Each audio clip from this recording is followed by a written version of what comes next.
We are just days away from the 2024 NBA draft, and in Bleacher Report's latest mock draft, they have the New York Knicks trading up into the number 6 spot to select Stephon Castle.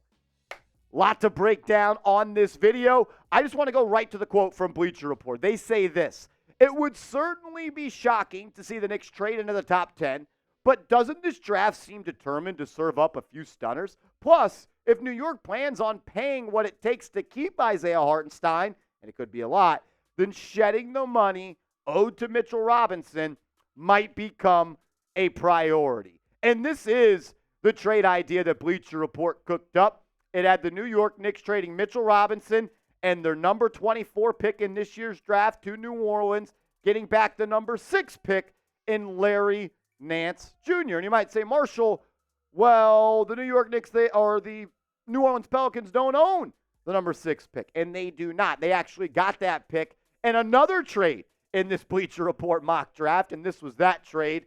Not here to break this one down, but Brandon Ingram going to the Rockets, that'd be pretty cool.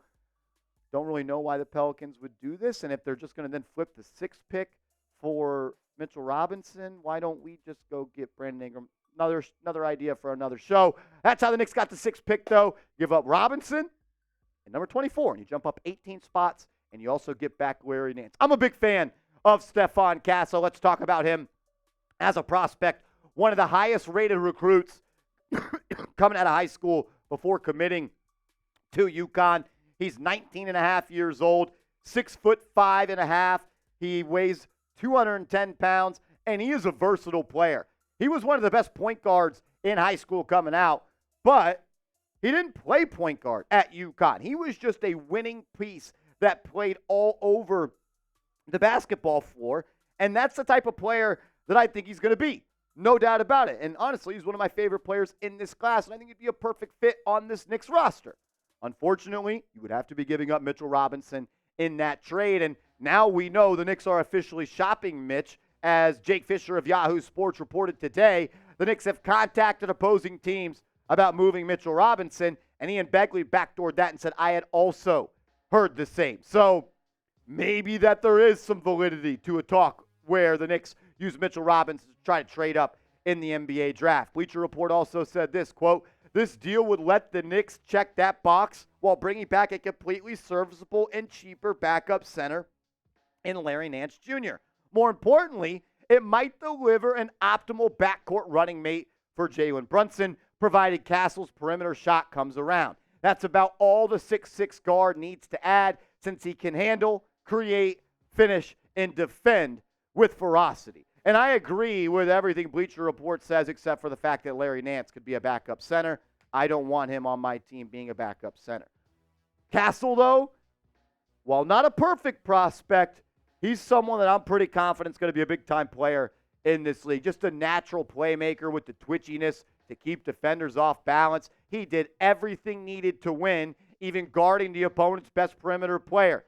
You can run your offense through him. He can run your offense. He could score off the wing. He can run in transition. He can get downhill. He can play with his back to the basket. He's a good playmaker. The only thing is he's a spotty shooter and doesn't necessarily have a standout trait. And you guys know I like players that are well-rounded and are a B to a B plus at just about everything. Yeah, you want to be great at one thing, but Castle's 19 years old. Let's not act like he's a finished product.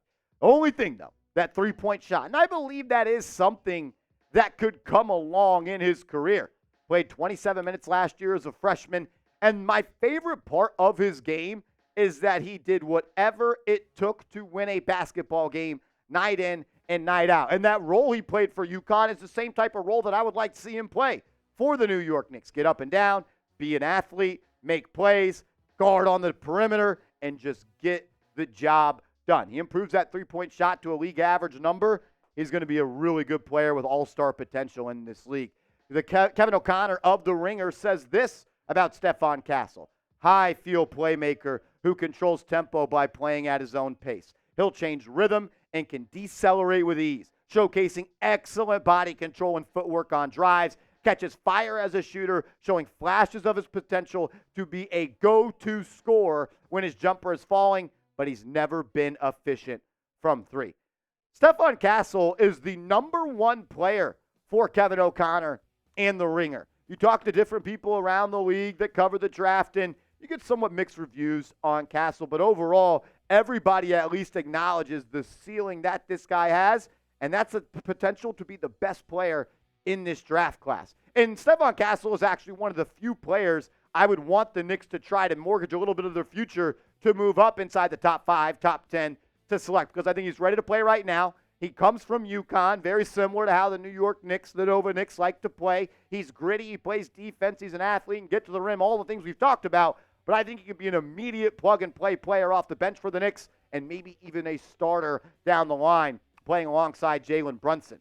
Another concern I have for him, though, is he reportedly wants to play point guard. And there's been some talks I had heard that he's been telling teams throughout the draft process, if you already have a point guard, don't draft me. But I wonder how true that is considering he went to UConn knowing that he wasn't going to play point guard. And he went there, won a national championship. Look, I see him as a positionless winning piece. I see a lot of different players in his game. But overall, I see a 6'6" wing that gets it done on both ends and finds ways to affect the game with a winning attitude. He is a player that is going to be successful in this league. And if I had to come up with somewhat of a pro comp for him, I know he wants to play point guard, and there's a lot of people that say he looks like DeJounte Murray, and I could see that, but I don't obviously want him to be the point guard of the Knicks. I want Jalen Brunson to be. He kind of gives me Jaylen Brown vibes, man, and kind of the Jaylen Brown coming out of Cal, where a little bit raw, uber athlete, needs to polish up on some things and become a more consistent shooter, but the strength, the size, the athleticism, and the dog that he plays with, it reminds me of Jaylen Brown. And I also see a little bit of Andre Iguodala in his game as well. Not someone that can rise to the rafters like Iguodala, but just well-rounded, defensive guru, a playmaker, secondary ball handler, then get it done in a multitude of ways. And I would love to see Tom Thibodeau develop a guy like Stephon Castle. I think the way that Thibs is viewed is unfair in a lot of reasons, but one thing I don't think he gets the respect for is the development of players, specifically with the New York Knicks. Think of some of the players that they've added. You signed Julius Randle, never an all-star, never an all-NBA player. He becomes both with the New York Knicks. The same with Jalen Brunson. Dante DiVincenzo could not play for the Golden State Warriors in the playoffs. He was one of the most important players on this team for the New York Knicks. Josh Hart thrusted into damn near stardom with the New York Knicks after bouncing around from the Lakers to the Pelicans to the Portland Trail Blazers. Deuce McBride goes from a player that was a G Leaguer to someone that contributes in a major way in the playoffs. Mitchell Robinson, a guy that doesn't go to college, now looked at as the best offensive rebounder in the NBA and a guy that could block shots. Isaiah Hartenstein has a career year with the New York Knicks. Tom Thibodeau has a track record ever since becoming the head coach here of developing players. And I think he could do that on the defensive end with Castle, turn him into one of the best wing defenders while also helping him become an elite player on the offensive end. Would you do the trade, though? Would you make this trade? Type A for accept, type D for decline.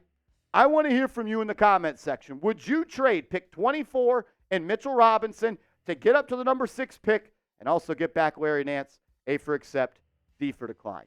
We'll talk more about this trade, and I'll give you my thoughts on it in totality. But first, you need to go to this link, chatsports.com/realknicks, chatsports.com/realknicks, and get your shirt today. We've got a blue piece. We've got a black piece. Get yours today. Be a real one. Support the show. Let's go. I'm doing this deal. I just don't know how long the New York Knicks are going to keep Mitchell Robinson on this team. I don't think they want to pay Robinson and Hartenstein $60 million over the next 2 seasons. And the reason I mainly am doing it is, one, you're getting an impactful player right away that I think could play in Castle, but you're also getting a guy that might be an all-star down the line in him as well. And I would hate to see Mitch go. It would stink. He's the longest tenured player on this roster. He bleeds orange and blue. The Knicks have built their identity around him, but it's a business, and it comes down to numbers, and you got to make it make sense. And I don't think the Knicks want to pay 2 centers at this stage of the rebuild. Rebuild's the wrong word. The retooling and continuing the roster of the development is, do you want to pay Robinson $15 million, and do you want to pay Hartenstein another $15 million this year?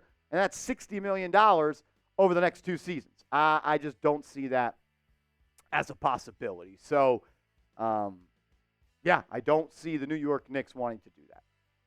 I think they view it as Mitch has trade value across the league and that they could potentially get a player at another position to help this team win ball games and then sign a veteran big man in free agency. I think that makes the most sense for the Knicks. I want to spend a little bit of time talking about Larry Nance Jr. as he was a part of that trade.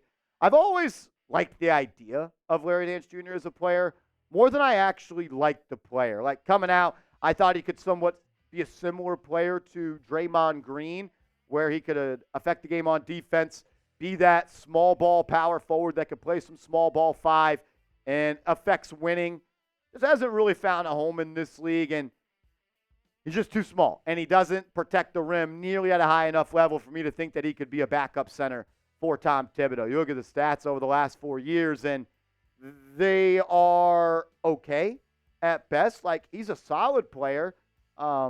He could be in a rotation on a winning team, but for me, I don't know. The guy just doesn't protect the rim necessarily like I think Tom Thibodeau would want. He averages for his career half a block per game. So I just don't see that as some. Knicks would need a backup center. You absolutely would. I've heard some rumors that Gogo Patatse in free agency is a player that the New York Knicks have some interest in. So maybe you go and you sign him for a cheap, the biannual exception or the taxpayer mid-level or something like that. But, yeah, I just don't. I would love to make the trade to move up to select Stephon Castle, but Larry Nance Jr. overall, he means nothing to me, and the Knicks would absolutely have to continue to reinforce that center position. Name a player you want the Knicks to draft, though. If I had to make a big board, I think both boys from UConn are up there for me, and Stephon Castle and Donovan Clingan. How realistic, I don't know, but we just broke down a trade idea that the Knicks moving inside the top 6. Name a player you want the Knicks to draft. And make sure you are following me on social media. I'm tweeting and posting about the Knicks all day, every day. I'm on Twitter. I'm on IG at @MarshallGreen_. Hit me up over there, and let's talk some hoops.